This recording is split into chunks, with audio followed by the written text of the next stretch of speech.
लड़किया कल वो समय के बात कुछ और रहल। वो समय के बात कारल बताई। बतावा। भागे खातिर संगई तैयार रहलू, रहली संगई तैयार रहलू, पियवा से पहले हमार रहलू, पियवा से पहले। क्या बात है?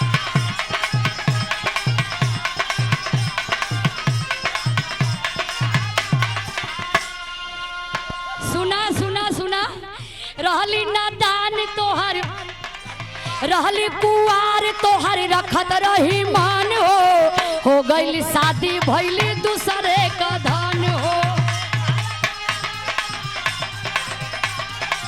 हो गई शादी भइली दूसरा के धन हो।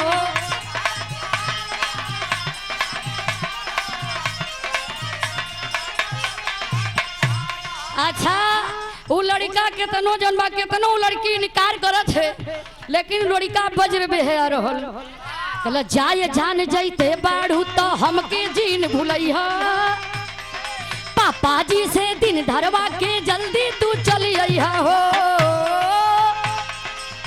तब लड़का कहला का कहला बोलाया जहिया कुंवार रहलू, याद करा जहिया कुंवार रहलू, भैया से पहले हमार रहलू, कुंवार रहलू।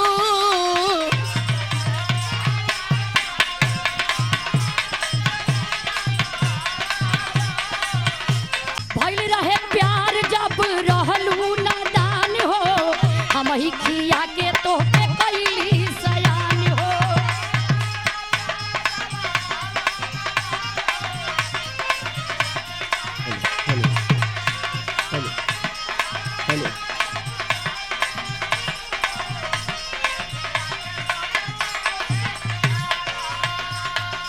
लड़किया कल वो समय के बात कुछ और रहल।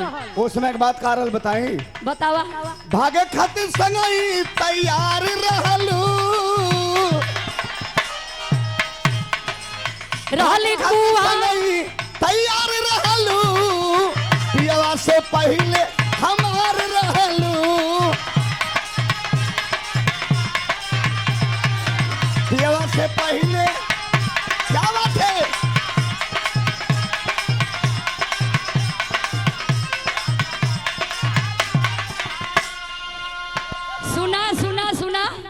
रहली नादान तोहर, रहली कुआर तोहर रखत रही मान हो गई शादी भइली दूसरे का धन हो गई शादी भइली दूसरा के धन हो।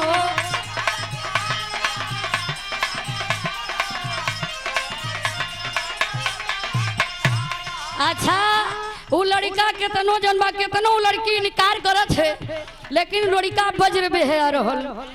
कहला जाए जान जैते बाढ़ू तो हमके जीन भुलैहा, पापा जी से दिन धरवा के जल्दी तू चली अइहा हो। तब लड़का कहला का कहला बोलाया जहिया कुंवार रहलू,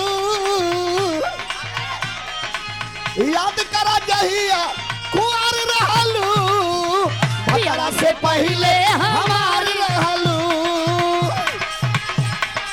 कुंवार रहलू।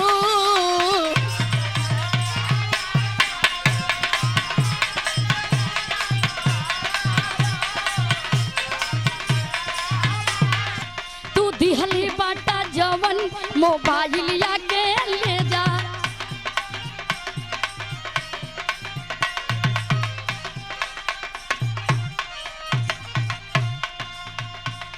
अब बात न हमसे होई सुना ये मोर करेजा, तू दिहले बाटा जवन मोबाइल या के ले जा हो।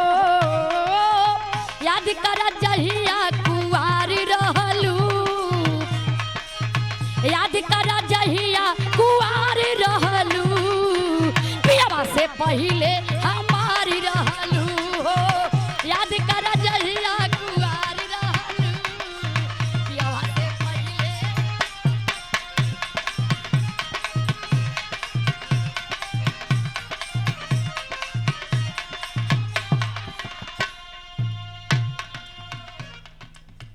लड़किया बतावत रहल भइल रहे प्यार जब रहलू नादान हो। उ लड़का बतौलस के भुलाई गेलू